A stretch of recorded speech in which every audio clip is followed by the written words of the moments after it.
जागते रहो में आपका स्वागत है। मैं हूं आपके साथ शिखा शर्मा। दिल्ली में पकड़ा गया है पाकिस्तानी आतंकी। इसकी गिरफ्तारी के बाद दिल्ली को दहलाने की एक बड़ी साजिश का भांडाफोड़ हुआ है।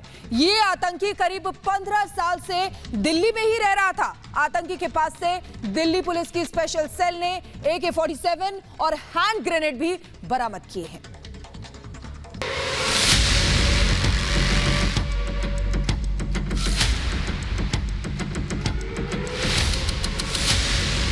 दिल्ली में पकड़ा गया पाकिस्तानी आतंकी। दिल्ली को दहलाने का प्लान फेल। AK-47 ग्रेनेड बरामद। पकड़े गए इस व्यक्ति का नाम मोहम्मद अशरफ उर्फ अली है। इसके बारे में जो पूरी जानकारी सामने आई है, उसके बाद एक बड़ी साजिश का भांडाफोड़ हुआ है। इसकी गिरफ्तारी सोमवार रात करीब 9:20 पर दिल्ली के लक्ष्मी नगर इलाके से हुई है। बताया जा रहा है कि ये यहाँ पिछले करीब 15 सालों से रह रहा था, लेकिन इसका कनेक्शन पाकिस्तान से था। अशरफ पाकिस्तान के पंजाब प्रांत के नरोवल जिले का रहने वाला है। वो भारतीय नागरिक बनकर यहाँ रह रहा था। इसके लिए उसने अली अहमद नूरी नाम से अपना फर्जी नाम रखा। फर्जी ID कार्ड के सहारे वो भारत में रह रहा था। इसे ISI ने हथियार चलाने की ट्रेनिंग दी थी। पाकिस्तान में नरोवाल डिस्ट्रिक्ट है पंजाब में, वहाँ का रहने वाला है और अप्रोक्सीमेटली 2004-05 के आसपास इंडिया आया था। इससे ये भी पता चला है कि ये डायरेक्टली एक पाकिस्तान ISI हैंडलर था, नासिर कोड नेम है ये उसका, वो इसको हैंडल कर रहा था। और ये वेपन जो है इसको किसी टेरर स्ट्राइक को कैरी आउट कराने के लिए या ऑर्केस्ट्रेट करने के लिए इसको भिजवाए गए थे।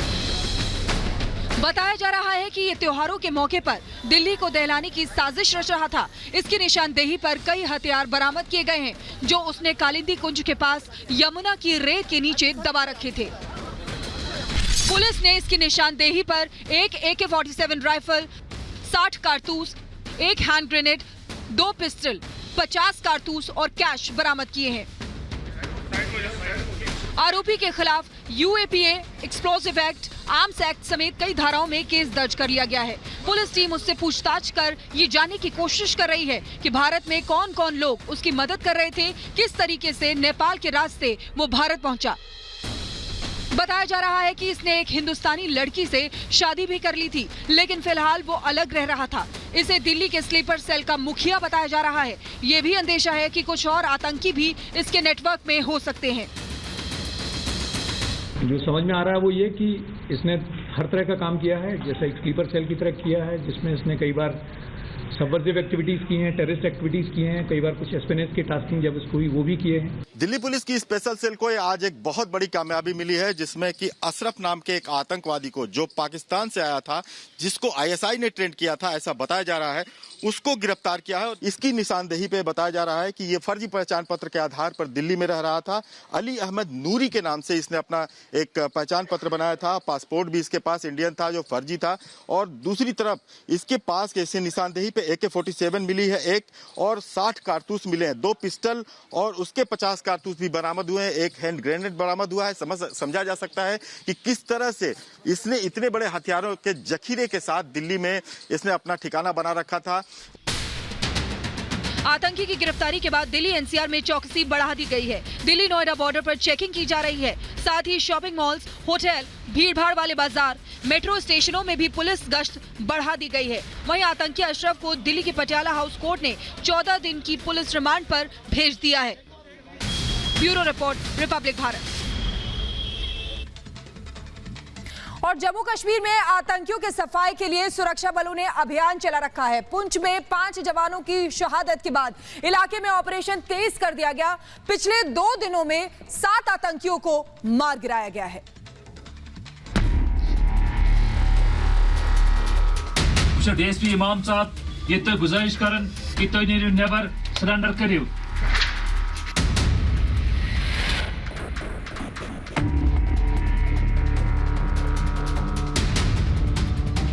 जम्मू कश्मीर में सुरक्षा बलों ने आतंक की सफाई के लिए बड़ा अभियान चला रखा है।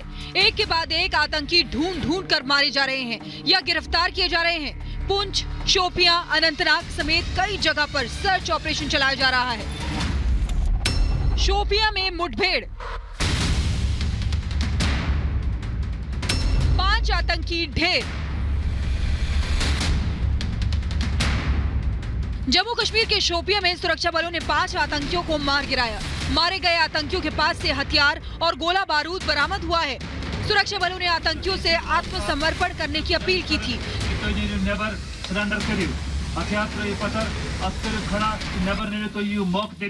लेकिन आतंकियों ने फायरिंग शुरू कर दी, जिसके बाद सुरक्षा बलों ने जवाबी कार्रवाई में इन्हें ढेर कर दिया। हम लोग ऑपरेशन को एग्रेसिवली लॉन्च करना शुरू कर दिए। श्रीनगर में एक इनकाउंटर हुआ जिसमें एलईटी का एक कैटेगरी का टेररिस्ट मारा गया। फिर बांडीपुर में जो कल मारा गया एलईटी का टीआरएफ का जो मतलब 5 अरेस्ट भी हुए उसमें से। फिर अनंतनाग में हम लोग ऑपरेशन लॉन्च किए थे बेरीनाग में, उसमें 1 मिलिटेंट मारा गया, 3 भाग गया। कल शोपियां में 2 जगह लॉन्च किए थे, एक जगह 3 टेररिस्ट एलईटी का मारा गया है।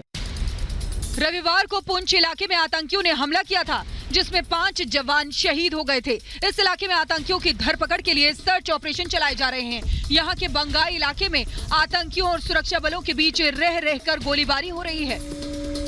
जहां कल से पंगई का इलाका खामोशी बरत रहा था, लेकिन वहीं अभी फिर से जो है गोला बारूद की आवाज़ सुनाई दे रही है। और सूत्रों के हिसाब से खबर को मान लिया जाए तो फिर से कांटेक्ट एस्टैब्लिश हुआ है। एस्टैब्लिश कांटेक्ट उन लोगों के साथ हुआ है, उन टेररिस्ट के साथ हुआ है जिन्होंने कर आर्मी में काफ़ी बड़ा कैजुअल्टी कर दिया। और कल से ही यहाँ सर्च ऑपरेशन जो है इंडियन आर्मी ने शुरू किए थे। इस इलाके के जंगलों में आतंकी छिपे हुए हैं। उनकी तलाश में सुरक्षा बलों के साथ हैवी मशीनरी और स्निफर डॉग्स भी मौजूद हैं। इस वक्त जो रीइंफोर्समेंट भेजा गया उनके साथ हेवी वेपन्स और साथ साथ स्निफर डॉग्स भी मौजूद थे। वो इसलिए क्योंकि जितना भी फॉरेस्ट का एरिया है उसको पूरी तरह से स्कैन कर सके। सिक्योरिटी फोर्सेस के लिए बहुत बड़ा चैलेंज है टेररिस्ट का यहाँ पर मिलना और मार गिराना। सेना के ऑपरेशन में मंगलवार को शोपियां के इमाम साहिब में 3 आतंकी मारे गए, जबकि शोपियां के ही फेरीपोरा में 2 आतंकी मारे गए। इससे पहले रविवार को अनंतनाग और बांदीपोरा में एक आतंकी मारा गया। 8 अक्टूबर को भी श्रीनगर में 1 आतंकी मारा गया। यानी पिछले 2 दिन में 7 और 4 दिन में 8 आतंकी मार गिराए गए हैं। इस बीच लगातार आतंकियों की धरपकड़ जारी है। पुलिस की ताजा कार्रवाई में जम्मू में लश्कर का 1 आतंकी पकड़ा गया है। बताया जा रहा है कि ये पाकिस्तान के इशारे पर हथियारों को अलग अलग जगह पहुंचाने का काम कर रहा था। इसका नाम इरफान अहमद है और ये अनंतनाग का रहने वाला बताया जा रहा है। जम्मू पुलिस को एक बड़ी कामयाबी मिली है। पाकिस्तान की तरफ से ड्रोन के जरिए भारत में हथियार फेंकने की साजिश में एक बड़ी गिरफ्तारी हुई है। लश्कर तोयबा के आतंकी इरफान अहमद भट्ट को गिरफ्तार किया गया है। ये दक्षिण कश्मीर के अनंतनाग जिले के वेरीनाग इलाके का रहने वाला है। और अभी तक जो जांच हुई है उसमें ये सामने आया है कि ये पाकिस्तान से जो हैंडलर्स हैं उनसे लगातार संपर्क में था और हैंडलर से इसको डायरेक्शंस मिल रहे थे। लश्कर तोयबा से जुड़ा हुआ ये आतंकी है। और जम्मू कश्मीर में आतंकियों ने पिछले कुछ दिनों में सुरक्षा कर्मियों के साथ ही आम नागरिकों को भी निशाना बनाया है। लेकिन आतंकियों और उनके आकाओं को संदेश साफ है कि घाटी में फिर से आतंक नहीं फैलने दिया जाएगा। Bureau report, Republic Bharat. और इधर अफगानिस्तान में पिछले 2 महीने में बदले हालात पर G20 के एक महत्वपूर्ण सम्मेलन में प्रधानमंत्री मोदी ने अपने विचार रखे। पीएम मोदी ने कहा है कि अफगानिस्तान की धरती का इस्तेमाल आतंकवाद के लिए न हो।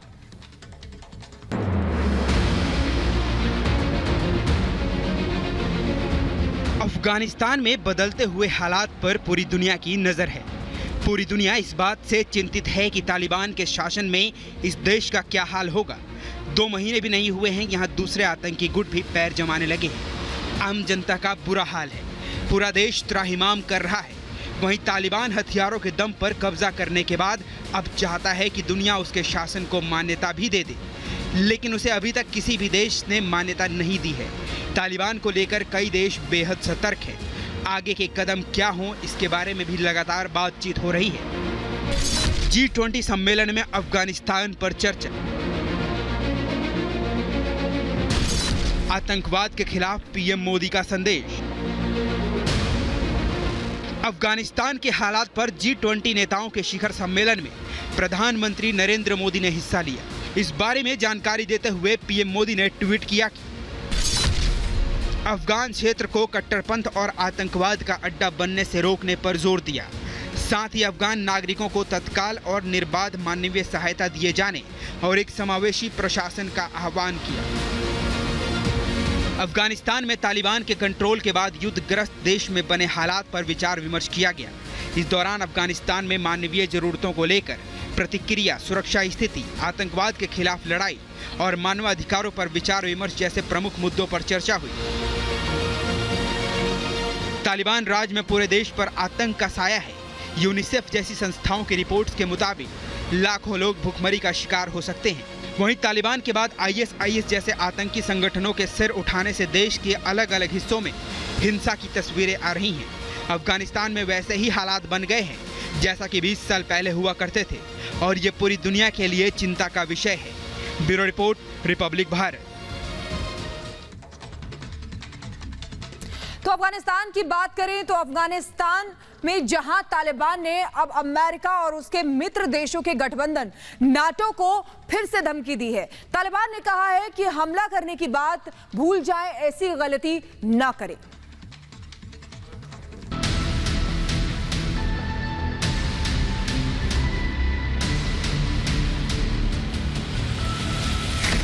तालिबान की नई धमकी, हमला करने का वक्त खत्म। अफगानिस्तान में तालिबान राज के 2 महीने पूरे हो रहे हैं और तालिबान इस कोशिश में लगा है कि दुनिया में उसे मान्यता मिल जाए, लेकिन इस बीच वो देशों को धमकाने से भी बाज नहीं आ रहा है। तालिबान ने अब अमेरिका और उसके मित्र देशों के संगठन नाटो को चेतावनी दी है। तालिबान ने नाटो यानी नॉर्थ अटलांटिक ट्रीटी ऑर्गेनाइजेशन से कहा है कि अफगानिस्तान में हमले करने का वक्त अब खत्म हो गया है। इस देश यानी अफगानिस्तान के साथ कूटनीति के माध्यम से जुड़ा जाना चाहिए। तालिबान के इस बयान को नाटो को चेतावनी देने वाला माना जा रहा है। ऐसा इसलिए क्योंकि करीब 1 हफ्ते पहले नाटो प्रमुख जे स्टोल्टेनबर्ग ने कहा था कि सहयोगी देशों को अफगानिस्तान में गंभीर होते हालात को लेकर सतर्क रहने की जरूरत है। उन्होंने ये भी कहा था कि अफगानिस्तान में पुनर्गठित हुए वैश्विक आतंकवादी समूहों पर हमला करने और उनके किसी भी कोशिश की निगरानी करने के लिए तैयार रहना चाहिए।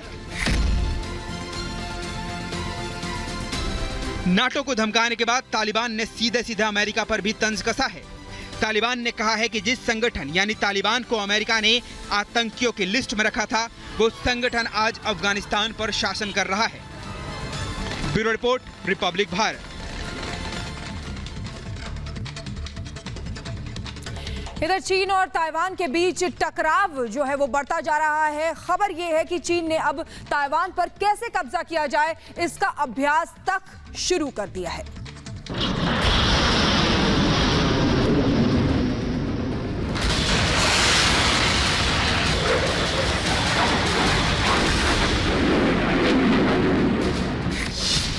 चीन ताइवान में बढ़ा टकराव।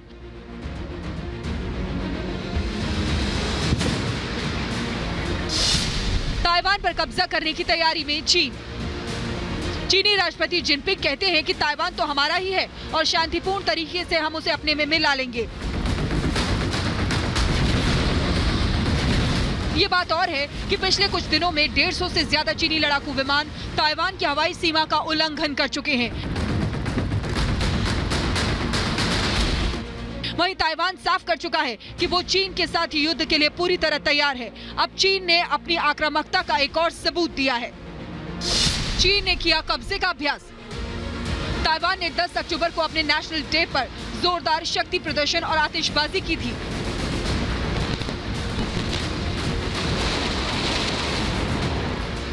इससे चीन बौखला गया है। अब खबर ये है कि चीन ने ताइवान तट के ठीक सामने की जमीन के तटों पर अपने सैनिकों को उतारने का अभ्यास किया है। कब्जे का अभ्यास हाल ही में फुजियान प्रांत में किया गया है, जो ताइवान के ठीक सामने पड़ता है।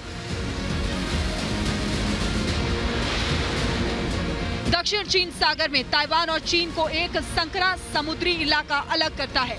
चीनी सेना ने कई बार हमला करके तटों पर कब्जा करने का अभ्यास किया। माना जा रहा है कि ताइवान के बेहद करीब होने के कारण चीन फुजियान से ताइवान पर हमले की तैयारी कर रहा है। चीन और ताइवान का टकराव बहुत पुराना है, लेकिन हाल ही के दिनों में हालात तेजी से बिगड़े हैं। एक और चीन का कहना है कि वह हर हाल में ताइवान को अपने नियंत्रण में लाकर रहेगा, तो दूसरी ओर ताइवान का कहना है कि उसका भविष्य चीन नहीं तय कर सकता। ताइवान के पास करीब 3 लाख जवानों की सशस्त्र सेना है और ताइवान को अमेरिका से भी मदद मिलती है। Bureau report, Republic Bharat. वहीं अमेरिका और उत्तर कोरिया के बीच टकराव बढ़ता जा रहा है। उत्तर कोरिया के तानाशाह किम जोंग उन ने कहा है कि वो अमेरिका के खिलाफ अजेय सेना बनाएंगे, यानी ऐसी सेना जो किसी से न हारे। ये बातें किम ने एक प्रदर्शनी में कही, जिसमें दुनिया के सामने उत्तर कोरिया ने शक्तिशाली हथियारों को दिखाया है।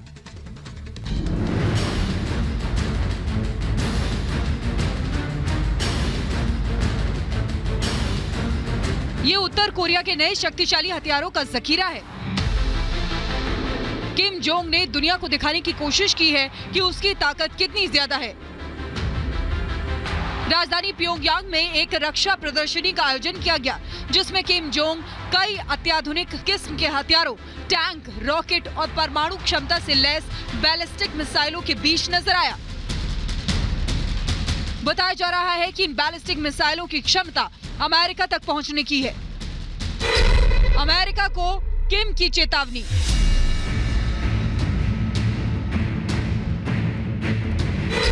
अमेरिका के खिलाफ बनाएंगे अजेय सेना।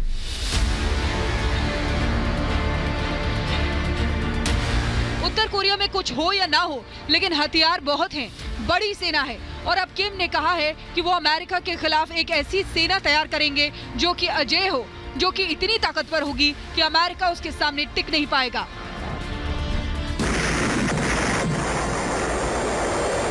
किम ने अमेरिका पर सीधा आरोप लगाया कि कोरियाई प्रायद्वीप में अशांति के लिए अमेरिका जिम्मेदार है। किम ने यह भी कहा कि उत्तर कोरिया इन हथियारों का निर्माण अपनी आत्मरक्षा के लिए कर रहा है, न कि किसी युद्ध के लिए। उत्तर कोरिया ने हाल ही में कई घातक और शक्तिशाली मिसाइलों का परीक्षण किया है। प्रदर्शनी के माध्यम से उत्तर कोरिया ने अमेरिका को सीधा संदेश भेजा है कि वो हथियारों के परीक्षणों को रोकने नहीं जा रहा। अमेरिका ने भले ही प्रतिबंध लगा रखे हैं, लेकिन उत्तर कोरिया अपने हथियार बनाना बंद नहीं करेगा। Bureau report, Republic Bharat.